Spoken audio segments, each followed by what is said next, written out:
परेशान छोड़ता है? क्या दुख के समय में, परेशानी के समय में मां से मुंह मोड़ता है?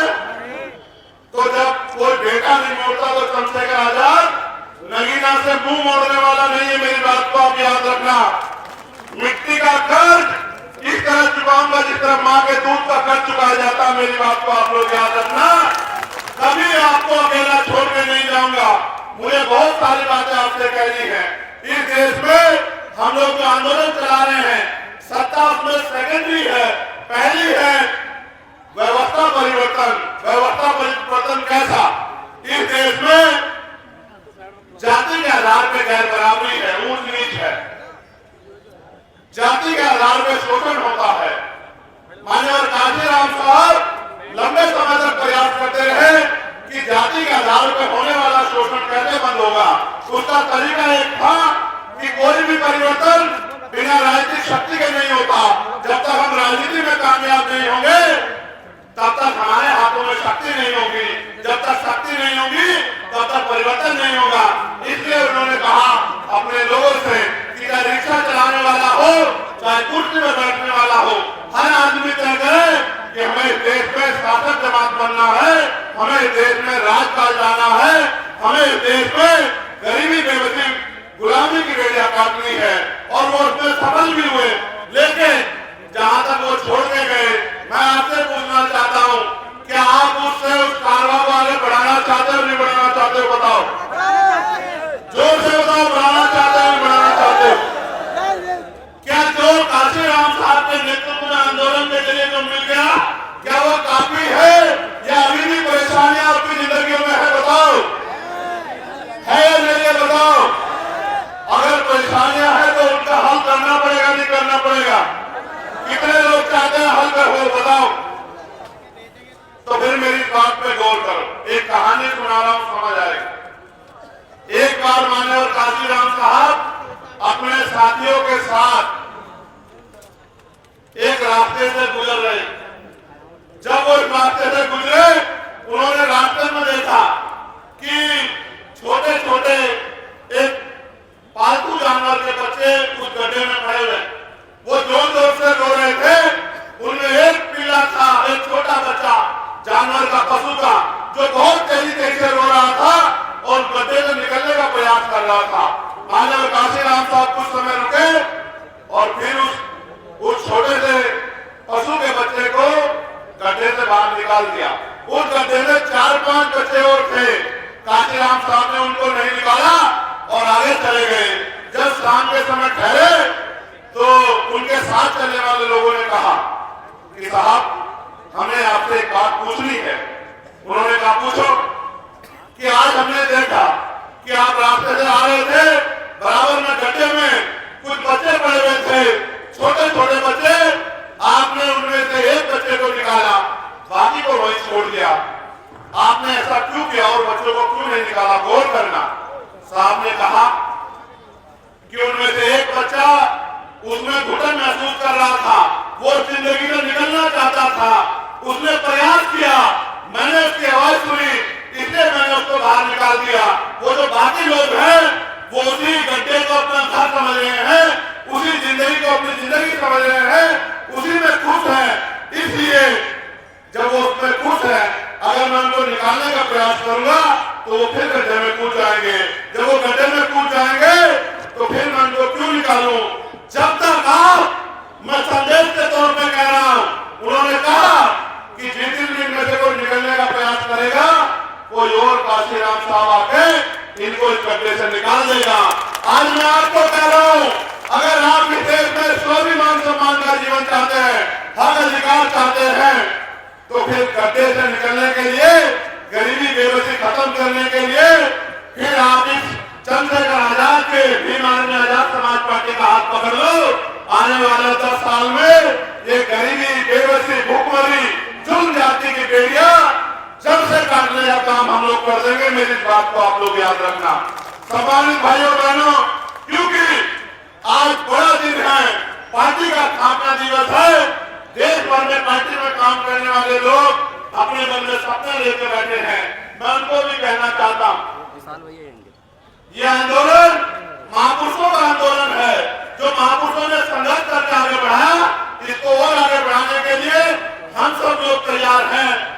हमारी मेहनत जाए नहीं जाएगी।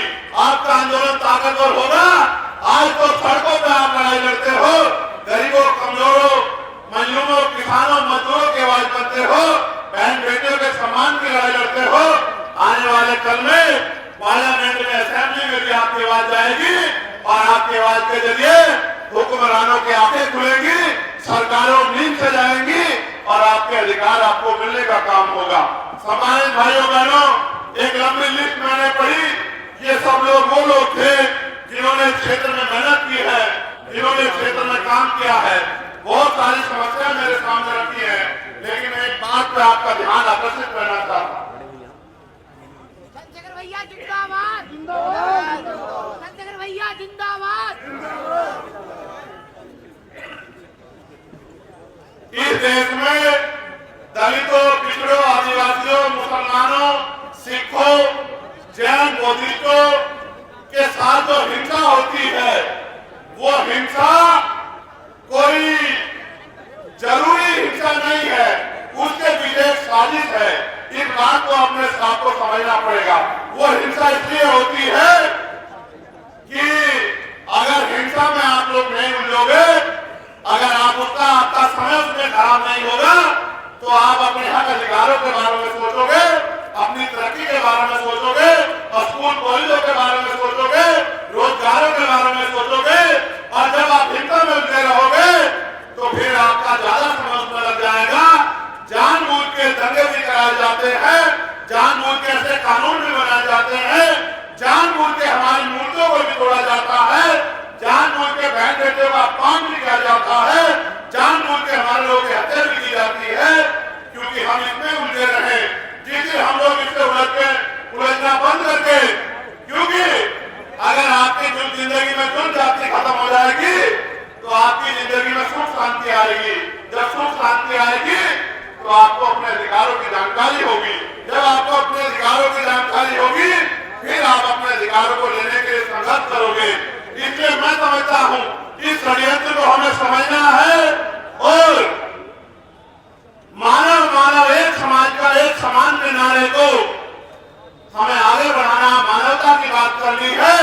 और जिनके पास आजादी के बाद आज तक भी हक अधिकार नहीं है, जिनके पास पक्के मकान नहीं है, जिनके पास सुख सुविधाएं नहीं है, जिनके पास पहनने के अच्छे कपड़े नहीं है, जिनके पास रोजगार नहीं है, जिनके पास नौकरी नहीं है, जिनके पास जमीन नहीं है, जिनके पास उद्योग नहीं है, जिनके पास पीने के लिए साफ पानी भी नहीं है, उनकी आवाज बनने का काम भी हमें इस आंदोलन के माध्यम से करना है।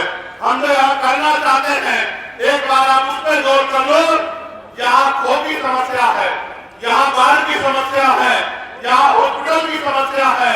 मेरे एक साथी ने पुलिस देखी, जब उनकी जान चली गई हार्ट अटैक से, तो उनके परिवार के लोगों ने मुझसे कहा कि चंद्रशेखर भाई, अगर यहाँ अच्छा हॉस्पिटल होता तो सलीम भाई जिंदा होते। उसी दिन मैंने तय कर लिया था कि क्षेत्र में एक ऐसा हॉस्पिटल बनना चाहिए जो गरीबों को भी आसानी से अच्छा इलाज दे सके। इस क्षेत्र में बेरोजगारी की समस्या है, नौकरी रोजगार करने के लिए दूसरे प्रदेश में जाना पड़ता है। मैं आपको विश्वास दिला कहता हूं कि हम लोग पहले दिन से इस बात पर लगेंगे कि यहाँ इंडस्ट्री एरिया रखे, यहाँ के नौजवानों को रोजगार मिलने का काम हो, उनकी जेब में पैसा आए, उनके माँ बाप की जिंदगी बदले, उनके घरों की जिंदगी बदले। जो पढ़े लिखे नौजवान हैं उनको बेरोजगारी भत्ता दिलाने का काम हम लोग करेंगे। जो सफाई कर्मचारी हमारे भाई हैं, उनकी ठेकेदारी की नौकरी को पक्की नौकरी दिलाने के लिए पहले दिन से हम लोग जो है पार्लियामेंट में अपनी आवाज को उठाने का काम करेंगे। बैकलॉग जो खाली है उस बैकलॉग को भरवाने का काम करेंगे। प्रमोशन इन रिजर्वेशन एससी एसटी के साथ साथ ओबीसी के कर्मचारियों को दिलाने के लिए भी हम लोग संघर्ष करेंगे, जो कि सुप्रीम कोर्ट ने भी कहा है कि मिलना चाहिए। हम लोग इस क्षेत्र में उद्योग बनवाने का काम करेंगे। पुरानी पेंशन को भी हम लोग लागू कराने का काम करेंगे। पुरानी पेंशन हमारा बड़ा मुद्दा रहेगी कि हम पुरानी पेंशन पर चर्चा कराएं। महिलाओं के लिए जो आपको पेंशन मिलती है 500 रुपए, विधवा, विकलांग, वृद्धा, इस पेंशन को बढ़ा के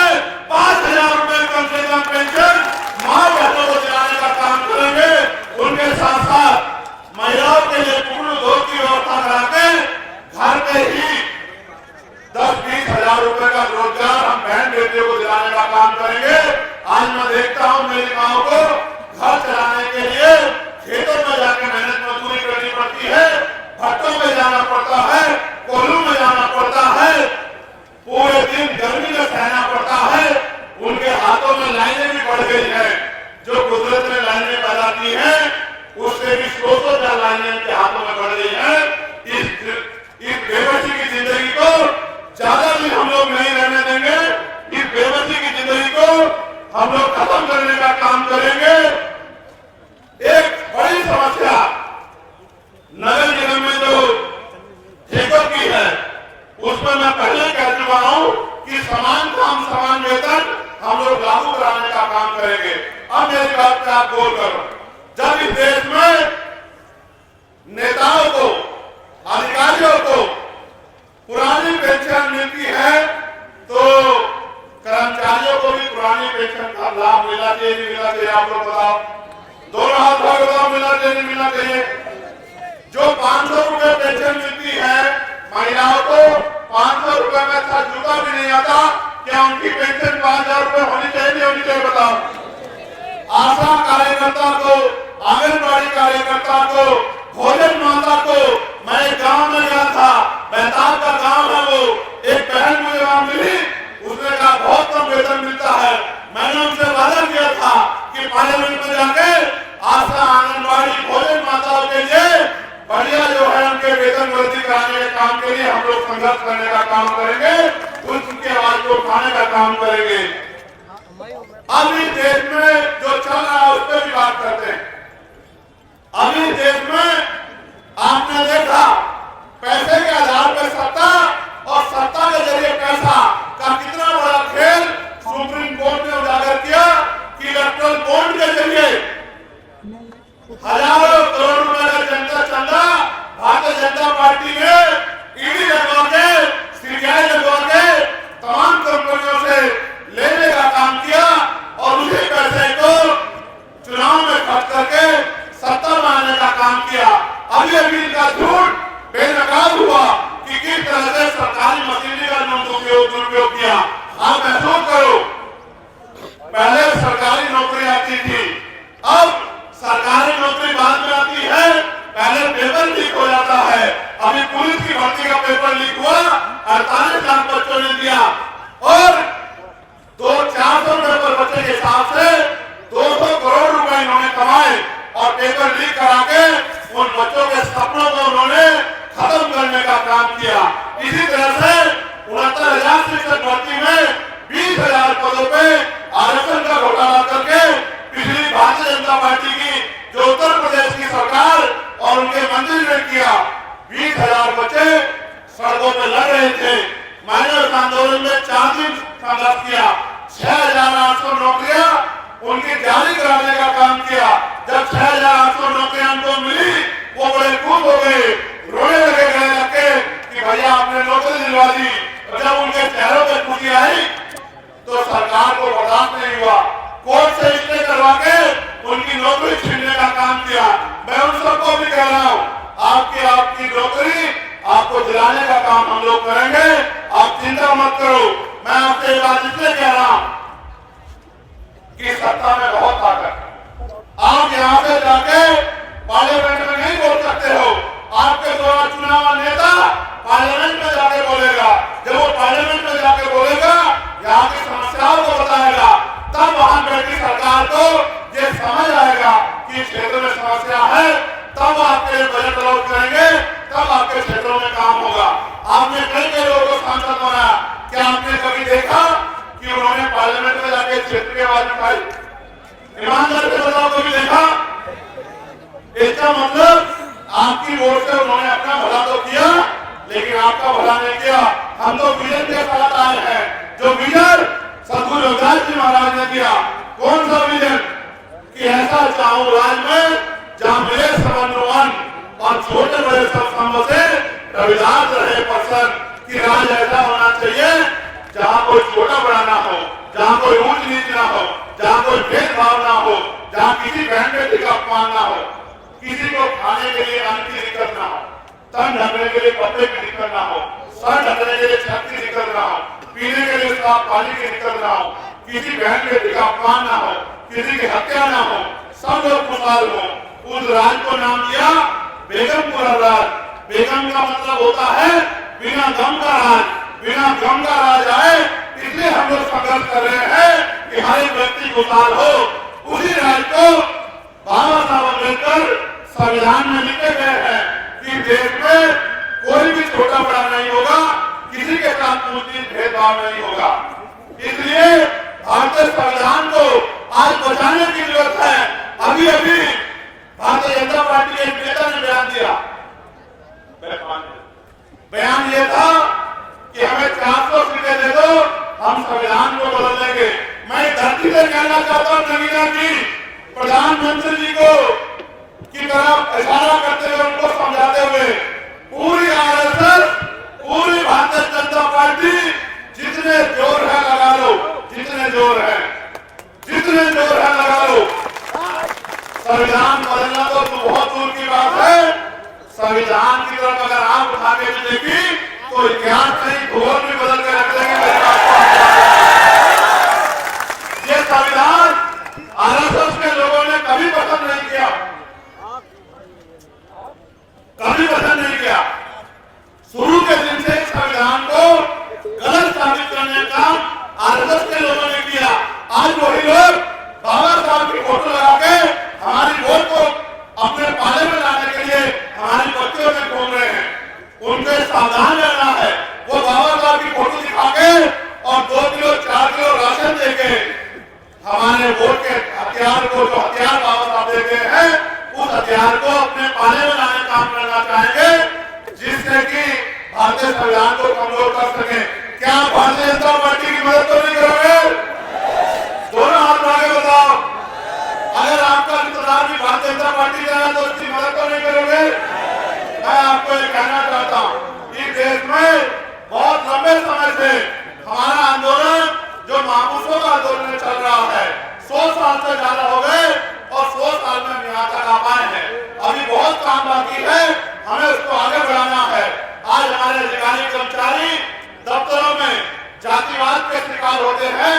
कल ही मैंने एक दरोगा का वीडियो देखा जो कह रहा था कि मेरे साथ मेरा अपमान हो रहा है, मुझे जातिगत शोषण करना पड़ रहा है। यानी कि इस देश में अभी भी हमारी सामाजिक हैसियत नहीं बदली। मैंने तो लंबे समय में उनको भी कहा कि आप भी हमारे साथ जुड़ जाओ। जब आप हमारे साथ जुड़ जाओगे तो कोई भी अधिकारी कर्मचारी आपका शोषण नहीं कर पाएगा।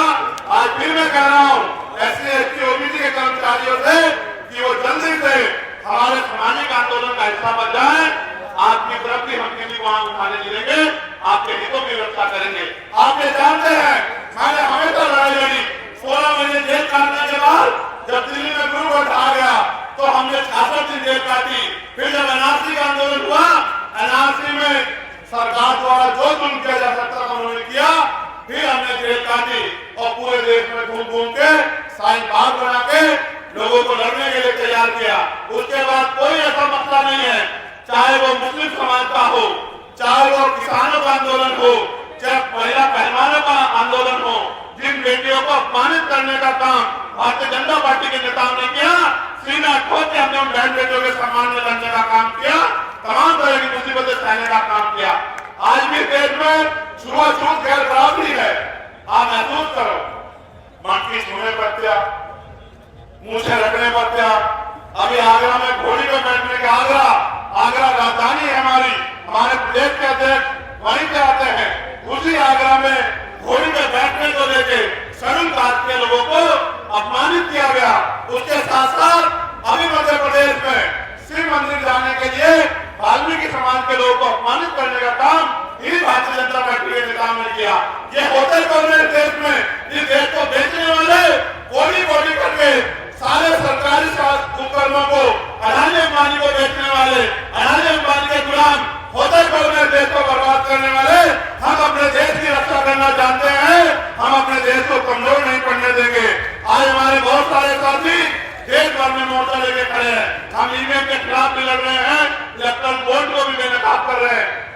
पूरे देश में हमारा संगठन है, हमारा यूनिट है।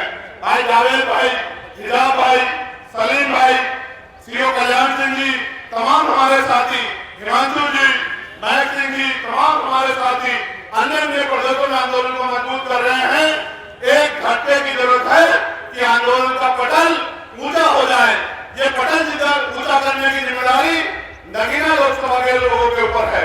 अगर नगीना लोकसभा के लोगों ने तय कर दिया तो आंदोलन को आगे बढ़ने तक कोई नहीं रोक सकता है। और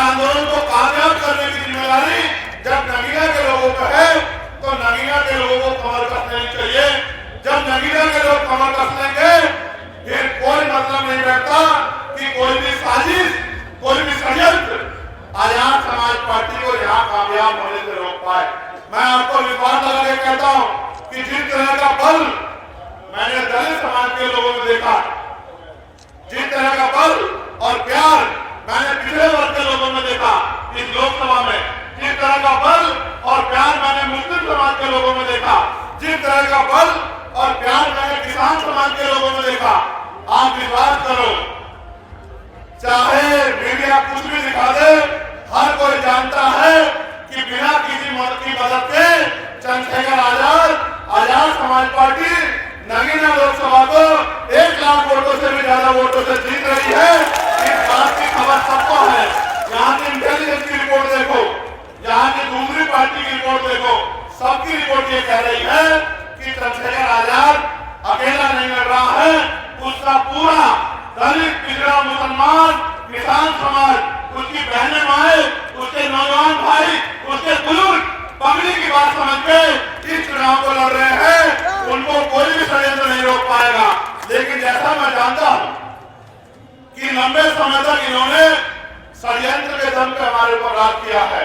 हो सकता है कि ये कोई जातिगत झगड़ा करा दे, हो सकता है ये भाइयों में फूट पैदा करके राजकाज में आने की कोशिश करे, हो सकता है ये पैसे के आधार पे, क्यों जब इतना मोटा चंदा कंपनियों से लेके ये सत्ता में बैठे हैं तो हो सकता है पैसे के आधार पे आपकी वोटों को खरीदने का काम करें। क्या आप अपनी वोट को बेचने का काम तो नहीं करोगे? दोनों हाथ उठा के बताओ, बेचने का काम तो नहीं करोगे? क्या आप यहाँ पैसे लेके लाए गए लोग हैं? अपने दिल से आए हाथ उठा के बताओ। क्या आप चाहते हैं कि चंद्रशेखर आजाद को यहाँ इज्जत और ताकत मिले? बताइए। तो आप क्या मेहनत करने के लिए तैयार हैं? क्या आप आजाद समाज पार्टी को पहली कामयाबी नगीना में दिलाने के लिए तैयार हैं? मैं जब यहाँ की गलियों में जाता हूँ, यहाँ के कस्बों में जाता हूँ, जब मैं शेरकोट जाता हूँ, ऐसा लगता है कि मैं शेरकोट में नहीं अपने घर में था। इतना प्यार शेरकोट के लोग देते हैं। जब मैं शेरकोट से अपने धामपुर में आता हूँ तो ऐसा लगता है कि शेरकोट का प्यार कम है, धामपुर का प्यार ज्यादा है। जब मैं धामपुर में रख के नगीना में आता हूँ, नगीना के लोग तो खुद में त्याग लिखे हुए हैं, नगीना के लोग ज्यादा प्यार देते हैं। जब मैं आगे बढ़ के नजीराबाद चला जाता हूँ, कोतवाली चला जाता हूँ, वहाँ के लोग पल के बिठा के इंतजार करते हैं। जब मैं किरतपुर में जाता हूँ तो ऐसा सैलाब आता है सड़कों पे कि दांतों तले दुश्मन उंगली दबा लेते हैं।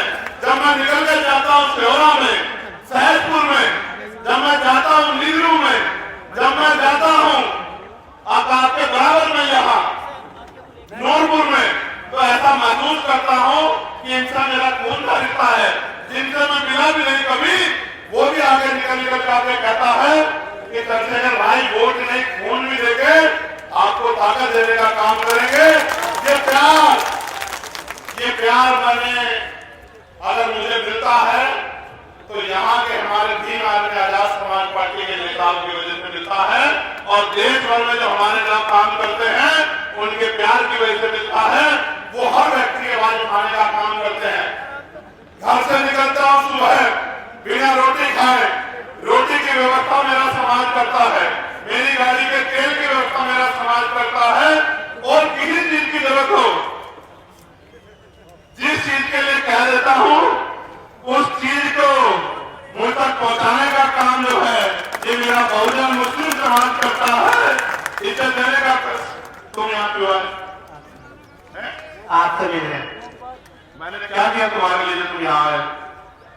बस आपसे कभी मुलाकात तो नहीं हुई, पर पता नहीं क्यों अंदर दिल से बहुत मोहब्बत हो गई। मैं कल भी आया था,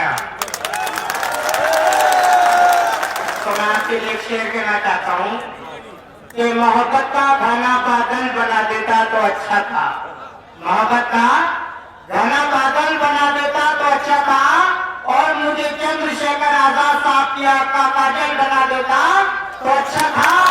और मुझे आपके प्यार की ख्वाहिश जीने नहीं देती, या खुदा तू मुझे पागल बना देता तो अच्छा था।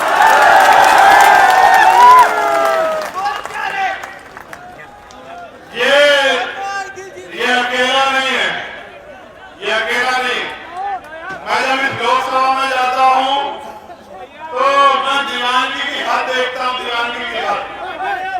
आप बैठ जाओ, इसको देखने के लिए खड़े होने की जरूरत नहीं है, इसको देखने के लिए मैंने उसको ऊँची कुर्सी पे बिठा दिया, देख लो। मैं जब जाता हूँ इस लोकसभा में ऐसे ऐसे प्यार करने वाले लोग मिलते हैं, मैं सोच नहीं सकता। मगर मैं आपसे कुछ कहना चाहता हूँ, आप इजाजत दोगे तो कहूँ? आप शांत हो जाओ तभी कह पाऊंगा, जब आप लोग शांत हो जाओ। ऐसे लोग तो खड़े हो गए, ये वाले लोग बैठेंगे तभी कहूंगा, बीच वाले लोग जब तक नहीं बैठेंगे नहीं कहूंगा। बिल्कुल बैठ जाओ, जल्दी बैठो।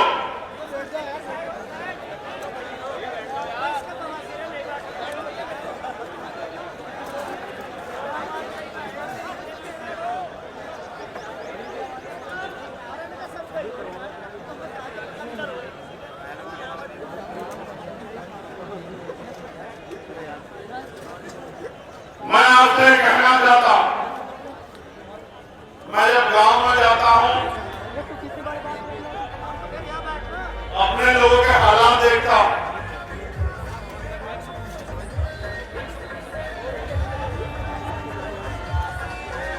बैठ जाओ हो जाएगा।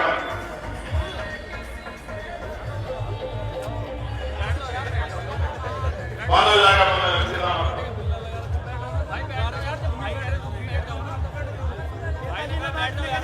आपकी बात मानने को बैठ जाएगा, बैठ जाओ यार। ये डीजे वाले डीजे बंद कर दें भाई, इतनी देर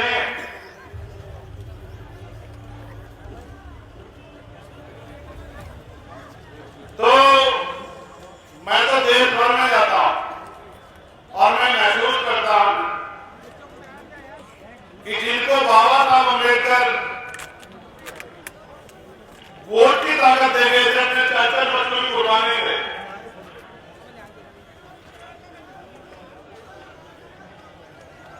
जिनको आजादी से पहले चाहे वो पाल हो, प्रजापति हो, कश्यप हो, सैनी हो, मौर्य हो, साके हो, कुशवाहा हो, सेन हो, विश्वकर्मा हो, जाट हो, गुलर हो, चमार हो, वाल्मीकि हो, पासी हो, धोबी हो, कोरी हो, खटीक हो, जो जाति के आधार पर जिनको नीचा कहा गया, जबकि हम चक्कू रविदास जी महाराज को मानने वाले लोग हैं, वो ये कहते हैं रविदास जन्म के काल ने घोषणा कोई नीच नर को नीच कर डाली है, पोषे ग्रंथ की प्रीत, यानी कि जन्म के कारण कोई नीचा नहीं होता। ये जो व्यवस्था बनाई गई है ऊंच नीच पर आधारित व्यवस्था, जो जन्म के आधार पर नीचा करती है, जो जन्म के आधार पर ऊंचा करती है, हमें इस व्यवस्था को खत्म करना है। ये व्यवस्था अगर हम खत्म करना चाहते हैं तो ताली बजाने से खत्म नहीं हो सकती, गाना गाने से खत्म नहीं हो सकती, नारा लगाने से खत्म नहीं हो सकती। ये अगर व्यवस्था खत्म करनी है तो फिर हमें वोट की ताकत से अपनी ताकत बनानी पड़ेगी। इस बात को समझाने के लिए आज मैं आपके बीच में आया हूँ। मैं आपसे कह रहा था कि जिनको आजादी से पहले कुर्सी में बैठने का अधिकार नहीं था, भारतीय संविधान ने उनको कुर्सी में बैठने का अधिकार दिया, उनको गांव में प्रधान से लेके प्रधानमंत्री राष्ट्रपति बनने का अधिकार दिया।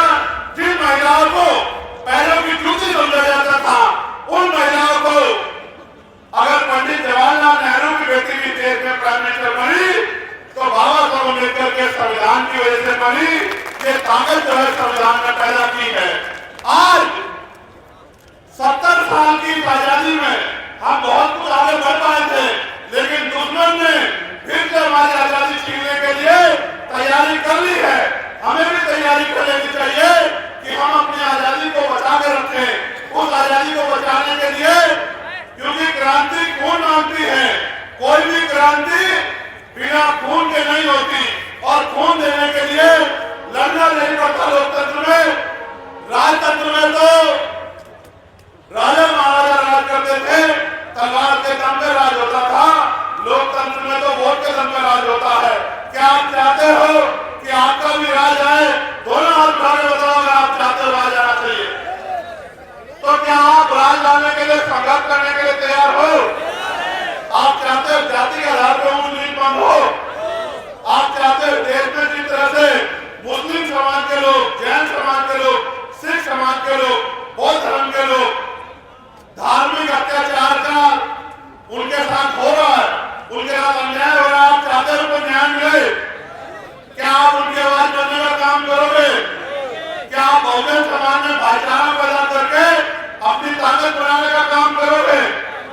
क्या आप घर से निकल के संघर्ष करने का काम करोगे? क्या आप महापुरुषों के अधूरे सपने को पूरा करने का काम करोगे? अगर आप इसके लिए तैयार हो तो आज मैं आपसे बस एक ही बात कहना चाहता हूं कि इस तरह से मुक्ति पाना,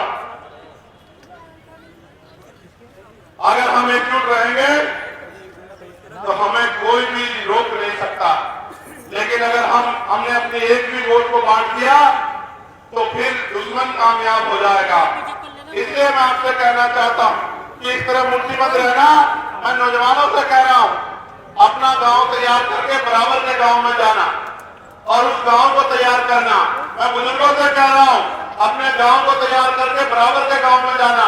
मैं बहनों माताओं से कह रहा हूं, अपने एक घर के समझाने का काम करना और पूरी नवीना लोकसभा को मेरे साथ मिलकर तैयार कराने का काम करना, जिससे कि माननीय काशीराम साहब का सामाजिक परिवर्तन, आर्थिक मुक्ति का आंदोलन कामयाब हो और इस देश में बहुजन समाज के लोग हुक्मरान बने।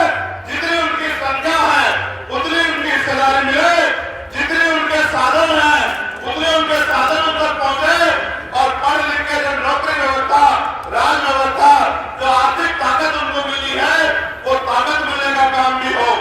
आप यहाँ आए, इतने लंबे समय तक गर्मी को सहन किया, लंबे समय तक यहाँ आप डटे रहे, आपने इतना प्यार सहयोग किया। कल से फिर से मैं आपके बीच में गांव-गांव जाकर समाज को तैयार करने का काम करूंगा। क्या आप लोग तैयार हो चुके हो या आपके गांव में आने की जरूरत पड़ेगी? आप अपने गांव को संभाल लोगे ना? मैं दूसरे गांव में जाकर काम कर लूं ना? मैं इन कस्बों शहरों में काम कर लूं ना? अगर आपसे कोई पूछना है तो क्या कहोगे? क्या कहोगे? जोर से बताओ। क्या कहोगे? जोर से बताओ। आपका चुनाव